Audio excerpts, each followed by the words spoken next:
Hello, welcome to Women of Covenant of Grace. Welcome back to our women's blog interview. Today I have with me Connie Kidder, who is a longtime member of Covenant of Grace.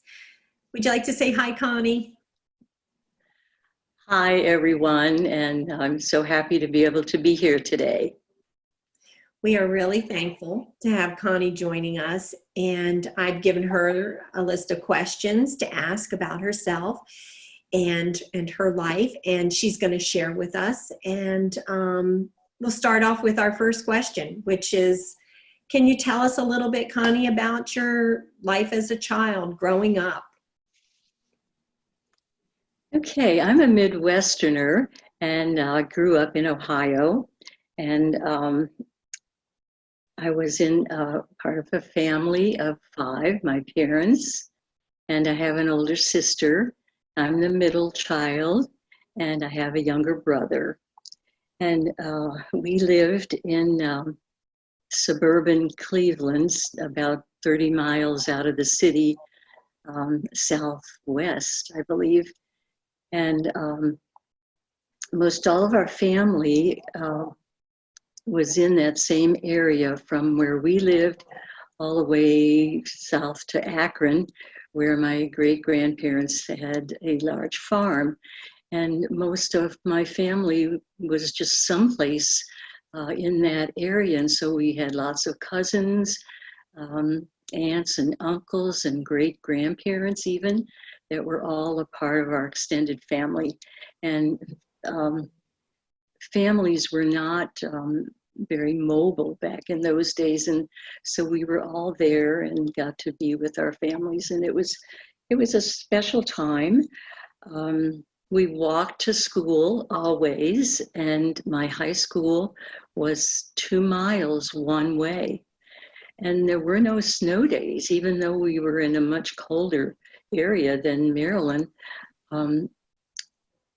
We just walked to school, and I only remember one time when schools were closed because we had a huge blizzard, and everyone was just snowed in with 20 inches of snow or something like that. So we enjoyed lots of activities because this was pre-television time. I think maybe I was in the 8th grade before we got a little black and white TV set with rabbit ears. So we did things together with our friends in the neighborhood. Kind of behind our house was an empty lot, which was our playground. This was an empty field, and we would play baseball, and we shared all of the things we had. If you had a ball or a bat, you brought it along, and everyone used it. And occasionally we hit a ball into somebody's yard. One time, a strong young man hit the baseball into the windshield of a Cadillac that was parked out. Broke it, and we all dutifully chipped in and paid for the windshield. In the winter, the fire department would come and flood maybe 2 inches of water onto this field, and that became our skating rink. And so, we got to skate and play hockey and had lots of fun. We just got together things that we wanted to use and play and organize our own games and things like that. So it was very, very different childhood than we would have today. And I lived in Ohio until I was 18. And that's when I went away to college. Well, can you tell us a little bit about as you grew up, as you were an adult? Were you married and children and your life as an adult? What you did for a job and those things. Okay, when I left Ohio, I went to Kentucky to a small Christian college near Lexington. And I met my husband there, and after graduation, we were married. And we stayed in Kentucky for about 7 years as he was pursuing some graduate studies at the University of Louisville, and I started my teaching career. And so, that's what life was like, working, going to school for those years. And then we moved back to Ohio, to the Akron area, and that's where my two sons were born. The oldest one, well, of course, they're grown and have families of their own and grandchildren. And they are both, this is hard to imagine, they're both in their 50s now. Mm-hmm. And my oldest son worked in Washington, D.C. as an attorney for about 20 years. And then he's sort of semi-retired, I think. And they live in Williamsburg, moved out of the city. And then my younger son has been a missionary in Cameroon for more than 25 years. That's hard to imagine, too. And they have enjoyed that part of their life in ministry in Cameroon. And they have 7 children. And my oldest son has 3, so that, you got it, that makes 10 altogether. And I have 3 great-grands, which are really special. Mm-hmm. Now, I have been widowed twice, and after that, I was on my own for about 10 years, and then I met my husband, Paul Kidder, and we have been married for 20 years now. Congratulations, 20 years. That's wonderful.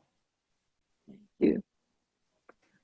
What are some of the things that you enjoy doing? Are there hobbies you have or something you enjoy doing in your spare time?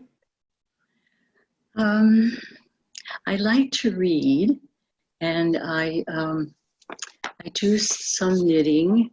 We have a little knitting group in our neighborhood that meets every month, and we talk a lot, knit a little, and it's a lot of fun. I used to be in a book club, and I do volunteer work.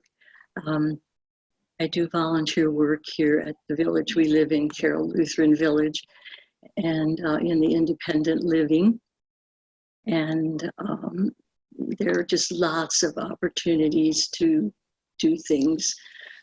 I serve on a committee that welcomes new residents and helps them get acclimated to their new homes. I also help in the chaplain's office because we have a Stephen ministry here at Carroll Lutheran, and I have been involved in helping with that. Mm-hmm. So those are the main things that I enjoy doing. Is there a particular author that you like to, whose books you like to read, or particular types of genre that you like? I like biographies a lot, and historical fiction I enjoy. I like Tim Keller. Mm-hmm. A few others like that. Well, can you tell us, Connie, about your faith journey, how you came to know the Lord? Okay. Well, my faith journey began as a child, actually, because I can't remember when I did not go to church. And my parents were godly people, and church was a part of our lives. God was a part of our lives. And, one day I heard somebody say there are no grandchildren in God's kingdom. And that, that really struck me, because I guess I thought my family faith, my parents' faith, was all I needed, that I could just attach to them, and that was it. And I realized from that statement that um, each person has to receive God's grace through faith themselves. And I realized that that was something I had never done. And it took me till I was about 18 before I actually really appropriated the grace of God into my own life. And I would not be honest if I didn't say to you that my faith journey was not an easy one, has not been. And I found there were just lots and lots of bumps along the road of this journey. And sometimes it contained sickness or terminal illnesses, losses, changes and adjustments in my life. And they were not always easy.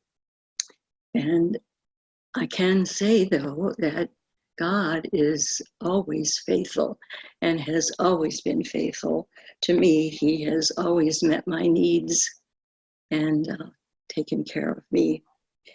And one of the verses that I found one day is in Psalm 37 and verse 25. Part of that verse, the psalmist says, I have been young and now I am old, yet I have not seen the righteous forsaken. And it goes on from there, but I just had to stop when I came to that part of the verse because I'm an octogenarian and I'm really thankful, that God has given me a long life and an opportunity to look back on that life and realize that God has not forsaken me, that He never has. And I've been allowed to see that and to remember and to know all that God has done in my life. And I am so blessed to realize that. And I like that verse for that reason, because I know all of this is true. I know that God does not forsake us. And you've seen that through the difficult things, like you're saying, through those hard places in your journey, you've seen His faithfulness. Definitely. Mm-hmm. And that is where we really grow, isn't it? In those places where we see Him carry us and walk with us and go before us. He is good. Well, Connie, can you share with us how you've been doing during this time of quarantine, how you have been encouraged? Is there something that's helped bring encouragement to you? How's this time been for you? Well, it's been interesting. I early on in the quarantine, I had just had some major surgery. In fact, I just got out of there in time before things were really shut down. And so, for a month or more, I was really recovering. And so I didn't do much anyway, except, rest and go to physical therapy and do exercises and things like that. So I hardly noticed what was going on around me, which maybe was a good thing. I don't know. But, when I got back to functioning again, I thought, wow, this is really fun, going to church in my slippers and with my bowl of oatmeal and, sitting down and enjoying the sermon. I mean, that's what I did. I'm confessing that. I think a lot of us have. But after the novelty wore off, it wasn't so fun anymore. And I really got bored. And, I just doing things like pushing my laundry buttons and things like that, just didn't do it. And so I began to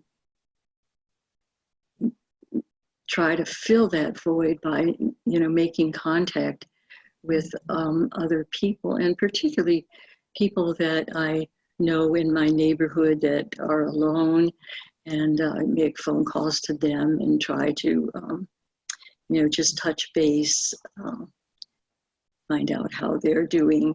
And so, that was helpful. And